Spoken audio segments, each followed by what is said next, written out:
Well, there is shock in Malmö, Sweden today after a contestant in the Eurovision Song Contest was suddenly disqualified. Disappointment. We're very disappointed. And yeah, we have many questions. Why and what's happening? And it's terrible.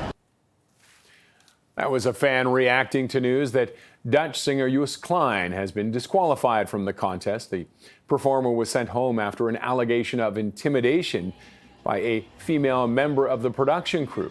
Contest organizers issued a statement saying it would be inappropriate for Klein to continue in the contest. And joining me now from Sweden is Dr. Dean Vultec, the author of Post-War Europe and the Eurovision Song Contest, the first ever scholarly book on the history of Eurovision. And Doctor, thank you very much for joining us today. Thank you for having me. Let's talk a little bit about Klein, the Dutch performer who was disqualified. Have you ever heard of this happening before? No, this is certainly something new in the history of Eurovision, and it's quite shocking, especially because Joost Klein's song was a very popular one among the fans. It has had a lot of hits on YouTube. It's even been on the charts in several European countries. So this is really shocking news. Have they given any clear reason as to why, other than that short statement that's been released? No, beyond that short statement, we haven't received any other confirmation regarding details of what actually happened. Let's talk a little bit about Eurovision itself. What makes it so unique? I think a lot of people over here look sometimes and hear about it, watch it, and are fascinated by it, but it's so massive. What happened? Where did this come from? Well, this actually started in 1956 as an experiment in the nascent technology of television.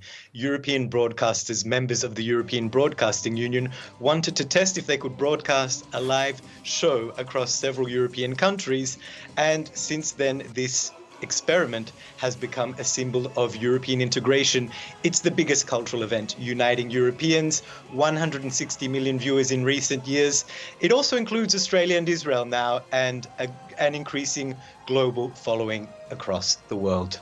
What is it that draws the Europeans to it? Like, why do they watch it the way they do, and why have they embraced it the way they have? Well, songs represent countries in Eurovision, so it's a competition between countries, even though the entries are submitted by national public service broadcasters.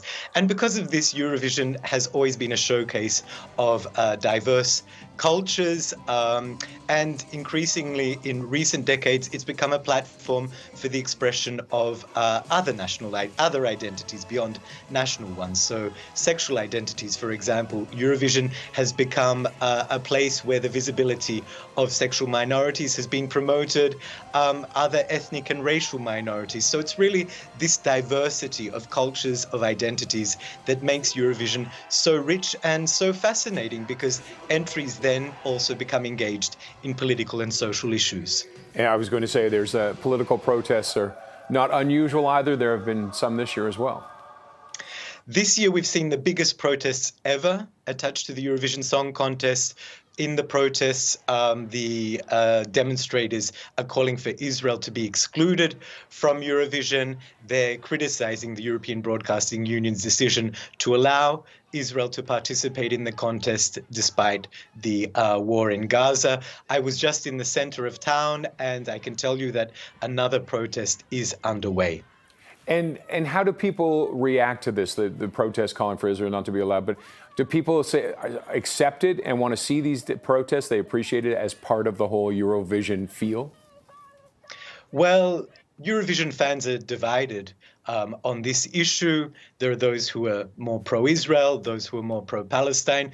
The European Broadcasting Union has said that it supports the demonstrators' right to voice their concerns, but it just asks them not to get violent. The same goes for the city of Malmö.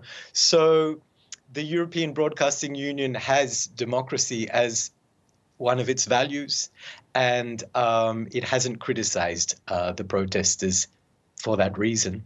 All right, let's talk a little bit about the finalists. I was watching, I saw the Croatian one, the Timmy. What was it? How does it go? That's Rim, tim, taki, dim. It means nothing, but it seems to mean a lot to people because it's considered to be the favorite to win. It's a rock song about emigration, which is very pertinent for Croatians, considering that Croatians have a long history of immigration, including to Canada.